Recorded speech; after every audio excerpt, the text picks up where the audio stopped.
নমস্কার বন্ধুরা, আজ আমি আপনাদের খেজুরের গুড় দিয়ে ছানার পায়েস রান্না করে দেখাবো।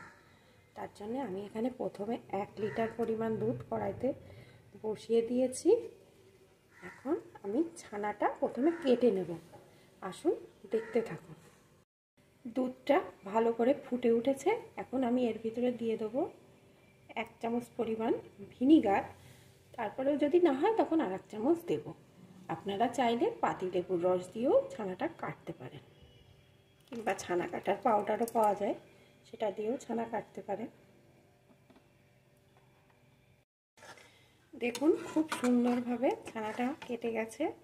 এখন ছানাটা আমি একটা কাপড় দিয়ে ছেঁকে নেব। তারপরে প্লেন জল দিয়ে ভালো করে ধুয়ে আবার কাপড় দিয়ে ছেঁকে নেব। এগুলো আর আপনাদের দেখাচ্ছি না, আপনারা সবাই পারেন।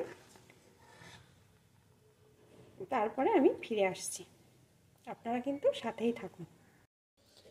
ছানাটা ভালো করে জল দিয়ে ধুয়ে তারপরে একটা কাপড় দিয়ে ভালো করে আমি ছেঁকে নিয়েছি। এখন এর ভিতরে আমি দিয়ে দেবো 1 চামচ কর্নফ্লাওয়ার দিয়ে এখন এটাকে ভালো করে মেখে নেব। কর্নফ্লাওয়ারটা দিয়ে ছানাটা ভালো করে মেখে নিয়েছি। এখন আমি ছোট ছোট বল আকারে এগুলো তৈরি করে নেব। এইভাবে সবটুকু ছানা দিয়েই আমি ছোট ছোট বল তৈরি করে নেব। এখানে ছানা দিয়ে আমি সব কটি বল তৈরি করে নিয়েছি। এখন আমি পায়েসটা রান্না করে নেব। আসুন দেখতে থাকুন। আমি এরকম সাইজের করেছি, আপনারা চাইলে আর একটু বড় ছোটও করতে পারেন। এখানে আমি পায়েসটা রান্না করার জন্যে আগে থেকে 1 লিটার দুধ বসিয়ে দিয়েছিলাম। দেখুন দুধটা একদম ঘন হয়ে গেছে। এখন আমি এর ভিতরে দিয়ে দেব 2টো এলাচ,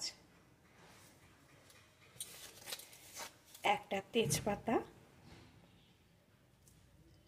আর পরিমাণ মতো খেজুরের গুড়। আপনারা মিষ্টিটা আপনাদের মতন দেবেন, যে যেমন পছন্দ করে। এখন সব কিছুকে আর একটু চাল করে নেব, যাতে গুড়টা দুধের সাথে ভালো করে মিশে যায়।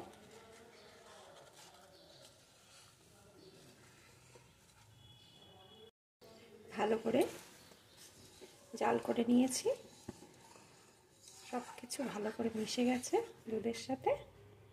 এখন আমি ওই ছানার বলগুলোকে এর ভিতরে দিয়ে দেবো।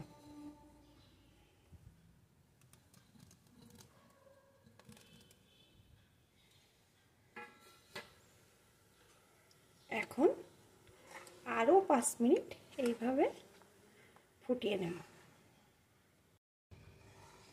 আরও 5 মিনিট ভালো করে এইভাবে নাড়িয়ে নাড়িয়ে ফুটিয়ে নিয়েছি। দেখুন বলগুলো কিন্তু একটাও ভেঙে যায়নি, কত সুন্দর হয়েছে। এখন আমার এই ছানার পায়েস খেজুরের গুড় দিয়ে রেডি হয়ে গেছে। এখন একটি পাত্রে নামিয়ে নেব। আপনারা বন্ধুরা এইভাবে একবার পায়েস রান্না করে খেয়ে দেখবেন, কত সুন্দর টেস্ট হয়। আর আমাকে কমেন্ট করে জানাবেন।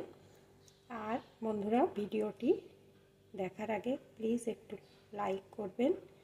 আর আমার রান্না যদি আপনাদের একটুও ভালো লাগে তাহলে সাবস্ক্রাইব করে আমার পাশে থাকবেন।